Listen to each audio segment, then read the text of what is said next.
Bonjour tout le monde, mon nom est Maria. Alors on va continuer ce matin avec notre étude. On est rendu au module 18. J'ai tellement de choses à dire. Puis je suis consciente qu'il faut que je condense. Puis c'est pas facile parce que il y en aurait tellement à dire. Alors bonjour à tout le monde. J'espère que tout le monde va bien. Puis qu'à date, mon étude vous aide à comprendre un peu ce qui se passe dans l'Église qu'on tente de nous faire croire comme étant de Jésus-Christ. On va commencer avec un verset dans l'Épître aux Galates ce matin qui nous avertit des choses qui étaient pour avoir une séduction, qu'il y aurait quelqu'un, un ennemi en quelque part qui était pour essayer de nous entraîner dans l'apostasie, dans un autre évangile. Alors, regardons dans l'Épître aux Galates, au chapitre 1, verset 6. Il dit, je m'étonne que vous vous détourniez si promptement de celui qui vous a appelé par la grâce de Christ, pour passer à un autre évangile. Non pas qu'il y ait un autre évangile, mais il y a des gens qui vous troublent et qui veulent altérer l'évangile de Christ. Mais si nous-mêmes, si un ange du ciel annonçait un évangile s'écartant de celui que nous avons prêché, qu'il soit anathème. Nous l'avons dit précédemment, et je le répète à cette heure. Si quelqu'un vous annonce un évangile s'écartant de celui que vous avez reçu, qu'il soit anathème. Et maintenant, est-ce la faveur des hommes que je désire ou celle de Dieu? Est-ce que je cherche à plaire aux hommes? Si je plaisais encore aux hommes, je ne serais pas serviteur de Christ. Alors ça, c'est dans l'Épître aux Galates, chapitre 1, versets 6 à 10.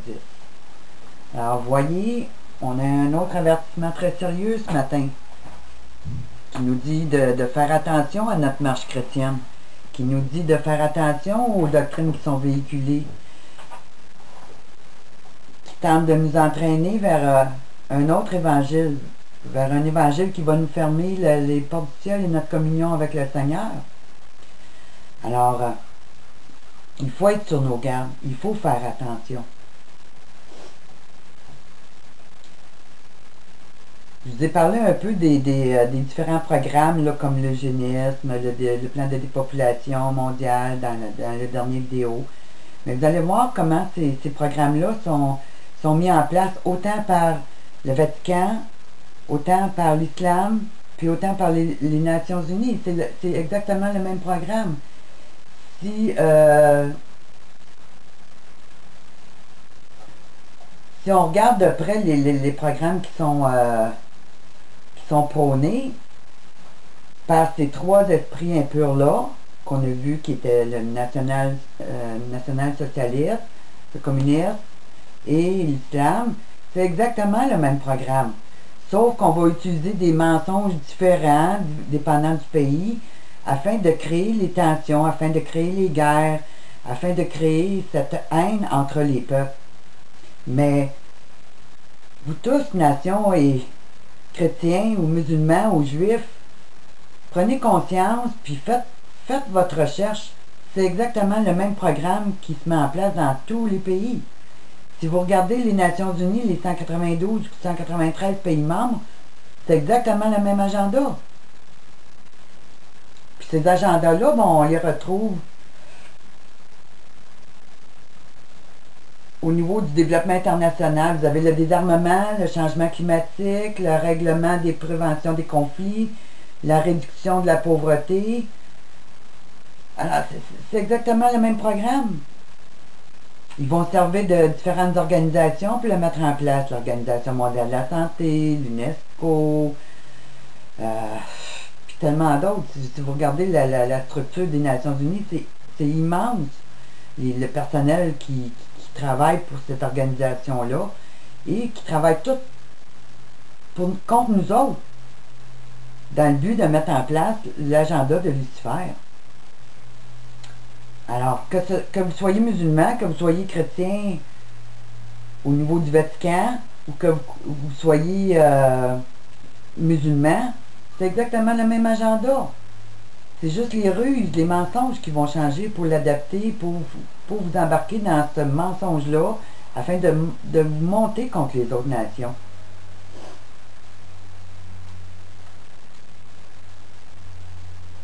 Alors, on a vu quelques-uns des principaux personnages du Conseil mondial des Églises et leur agenda libéral aussi.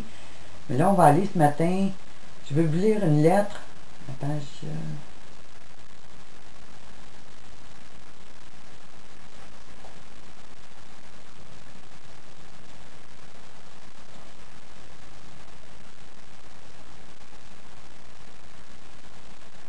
pas long, je cherche mon document.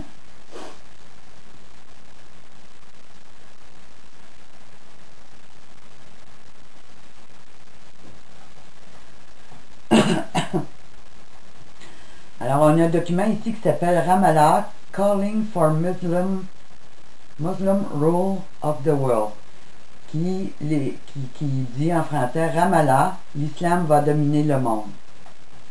Alors, je vous lis le document. Un mouvement international musulman qui appelle au califat mondial a tenu une conférence à Ramallah en Cisjordanie.